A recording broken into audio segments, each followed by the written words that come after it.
ಬಂದಿದೆ ಅಲ್ವಾ? ಎಷ್ಟು ಖುಷಿ ಆಗ್ತದೆ ಅಂದ್ರೆ ಶುಗರ್ ಜಾಸ್ತಿ ಆಗ್ತಿತ್ತು, 500 ಮೇಲೆ ಆಗ್ಬಿಟ್ಟಿತ್ತು. ಮತ್ತೆ ಅದು ತಗೊಂಡೆ, ಶುಗರ್ ತಗೊಂಡೆ, ಮಾತ್ರೆ ತಗೊಂಡೆ ಜೊತೆಯಲ್ಲಿ, ಅದು ಇವಾಗ normal. Wow, super madam, super madam. ಮಗ ನೀವು ಯೂಸ್ ಮಾಡಿ ರಿಸಲ್ಟ್ ನಾನು ಹೆಲ್ಪ್ ಮಾಡ್ತೀರಾ ನೀವು? ಮಾಡಿದ್ದೀವಿ ಮೇಡಮ್, ಮಾಡಿದ್ರೆ ತಗೊಂಡಿದ್ದಾರೆ ನೋಡಿ, ಆಲ್ರೆಡಿ ಸ್ಟಾರ್ಟ್ ಮಾಡಿದ್ದಾರೆ.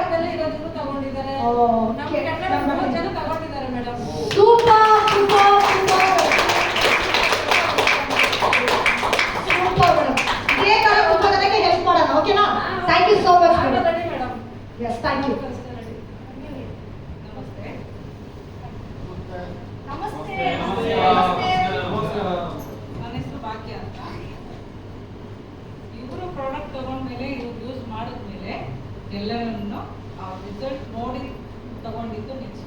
ನೀವೇನು ಪ್ರಾಡಕ್ಟ್ ತಗೊಂಡಿದ್ದೀರಾ? ನಾನು ತಗೊಂಡಿದ್ದು ನೆಕ್ಸ್ಟ್ ಯಾಕಂದ್ರೆ ಯೂಟ್ರಸ್ ಪ್ರಾಬ್ಲಮ್ ಆಗಿ ಆಪರೇಷನ್ ಆಗಿತ್ತು. ಆಪರೇಷನ್ ಆದಮೇಲೆ ನರ್ವ್ಸ್ ಪ್ರಾಬ್ಲಮ್ ಆಯಿತು, ಓಡಾಡೋಕ್ಕಾಗ್ತಾ ಇಲ್ಲ, ಸ್ಲಿಪ್ ಬರ್ತಕ್ಕಾಗ್ತಾ ಇಲ್ಲ, ಇಳಿಯೋಕ್ಕಾಗ್ತಾ ಇಲ್ಲ. ಮತ್ತೆ ರಿಸಲ್ಟ್ ಬಂದಿದ್ದು ನೋಡಿ ನಾನು ಖುಷಿ ಆಗೋಯಿತು.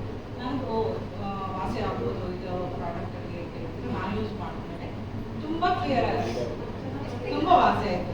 2 ತಿಂಗಳು ತಗೊಂಡೆ. 2 ತಿಂಗಳು ತಗೊಂಡ್ಮೇಲೆ ತುಂಬ ದಿನದಿಂದ ಇತ್ತು, ಒಂದು 7 ತಿಂಗಳು ಪ್ರಾಬ್ಲಮ್ ಇತ್ತು. ಅದಾದಮೇಲೆ ಇವ್ರು ನೋಡಿ ಆಮೇಲೆ ತಗೊಂಡ್ವಿ. ಯಾಕಂದರೆ ಫಸ್ಟ್ ಅವ್ರ ರಿಸಲ್ಟ್ ನೋಡಿ ಮತ್ತೆ ತಗೊಳ್ಳೋಣ ಅಂತ ಹೇಳ್ಬಿಟ್ಟು ತಗೊಂಡಿದ್ದೀವಿ. ಮತ್ತೆ ಸಜೆಸ್ಟ್ ಮಾಡಿದ್ದೀವಿ ಪ್ರಾಡಕ್ಟ್ ಬಗ್ಗೆ. ನಮ್ಮ ಕಡೆಯಿಂದ ಅವರು ಬಂದಿದ್ದಾರೆ,